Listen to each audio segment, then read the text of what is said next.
There's a version of the world most of us grew up believing in. You work hard, you get ahead. You put in the hours, make the right moves, and eventually the effort pays off. That's not just an idea. It's basically the central promise of modern society, the thing that makes the whole system feel fair.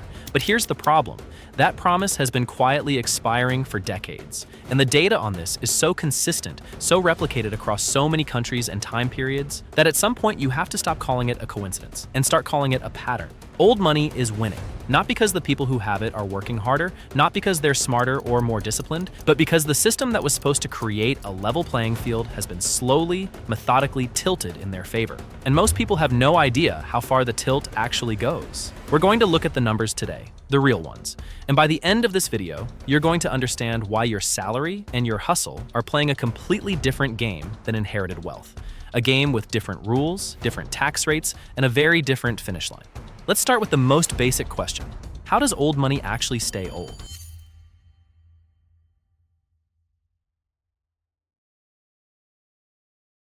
Most people assume that wealth naturally dilutes over time. First generation builds it, second generation maintains it, third generation spends it. You've probably heard some version of that saying, and on the surface, it sounds logical, except that's not what the data shows. A study tracking aristocratic wealth in England found that families at the top of the economic hierarchy in the 1800s are still statistically overrepresented at the top today. Not the same families you'd necessarily recognize by name, but the same bloodlines, the same asset pools, quietly compounding across generations. In Sweden, researchers traced family wealth across 5 generations. What they found was that the correlation between great-great-grandparent wealth and great-great-grandchild outcomes was still measurable and significant. 5 generations. Over 100 years, the money left fingerprints that far forward in time. And here's how it actually works mechanically. Wealthy families don't just pass down cash, they pass down assets, property, stocks, business ownership, legal structures specifically designed to preserve and grow capital across generations. A family trust doesn't get divided when someone dies. It compounds, it grows, it pays out returns to every subsequent generation without ever shrinking the principal. Meanwhile, the average worker is building wealth through a salary, which gets taxed as income, which gets spent on living expenses, which leaves a fraction available for savings, which earns modest returns if invested at all. These are not two versions of the same game. They are structurally different systems producing structurally different outcomes. And the gap between them isn't closing, it's widening. But to understand why, you need to understand something about how money actually makes money compared to how work makes money.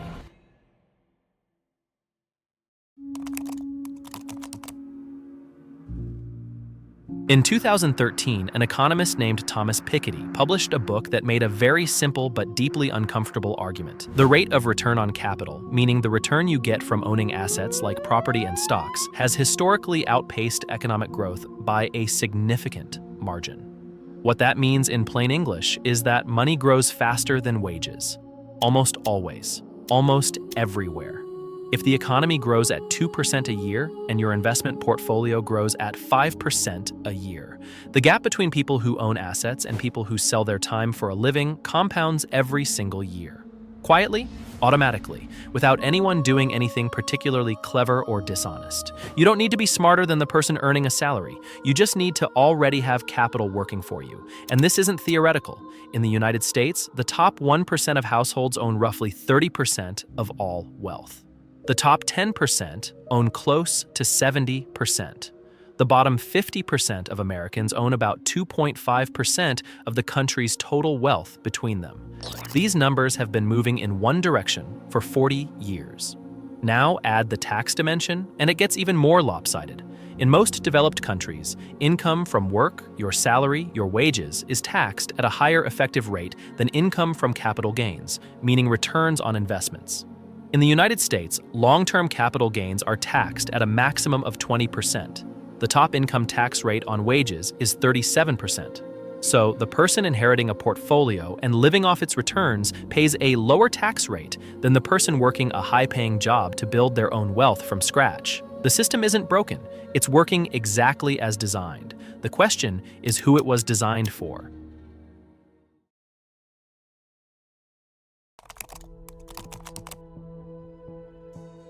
When people talk about inherited wealth, they usually picture dynasties, old family estates, offshore trusts, generational fortunes with lawyers and accountants managing everything. But the most consequential inheritance in modern economies isn't at that level. It's the quiet, undiscussed, middle inheritance. The kind that doesn't make headlines, but statistically changes everything. A study published in the UK found that people who received an inheritance of any size, even modest amounts, were significantly more likely to own property, start a business, and accumulate retirement savings than people who received nothing. The amount didn't have to be transformative, it just had to exist.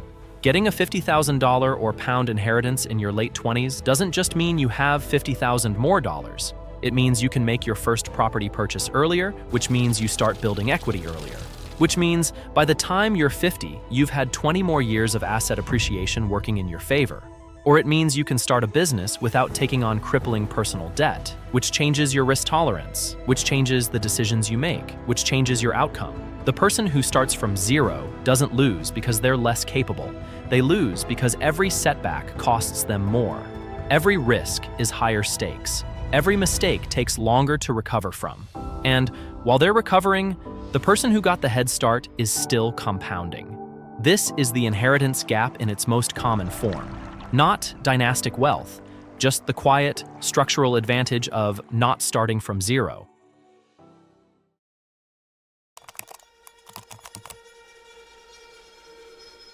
Nobody is saying hard work doesn't matter. It does. It matters for your career trajectory, your skills, your reputation, your sense of self. Hard work is real, and it produces real results. But here's what it doesn't do. It doesn't change the return rate on capital. It doesn't retroactively give you a property portfolio your parents built over 40 years. It doesn't erase the compounding advantage someone else has had since birth. A Harvard study on economic mobility found that in the United States, the strongest predictor of whether a child ends up in the top income quintile as an adult is not their grades, not their work ethic as measured by hours worked, not even their education level. It's their parents' income. That doesn't mean the grades don't matter. It means the grades matter a lot less than we've been told they do, relative to the starting point. And here's the part that really stings. High-earning workers, people who did everything right, got the education, built the career, put in the hours, are often 1 or 2 generations away from genuinely changing their family's trajectory. But they're doing it from scratch, building wealth through income, paying full tax rates, navigating a housing market that has appreciated far beyond wage growth in most major cities. Meanwhile, old money doesn't have to do anything. It just has to sit there and compound. That's not a moral argument. It's just arithmetic.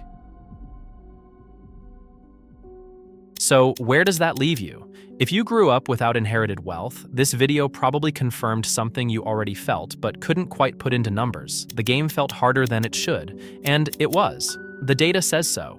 If you're on the other side of this, the honest thing to acknowledge is that a significant portion of your position has less to do with what you did and more to do with when and where you started. Neither of those realities means the individual stops trying. You still have to make decisions. You still have to show up. The structure doesn't excuse passivity, and it doesn't guarantee failure. But it does mean that the story we keep telling, the one where effort is the primary variable and success is basically a meritocracy, is not just incomplete. It's actively misleading. It makes people blame themselves for outcomes that were partially decided before they made a single choice. And it makes people credit themselves for advantages they simply inherited. The inheritance gap is real. It's growing, and it operates mostly in silence because the people most affected by it are too busy working to notice, and the people most advantaged by it have very little incentive to point it out. Hard work matters. It just doesn't matter as much as we were told, and knowing that is at least the beginning of an honest conversation.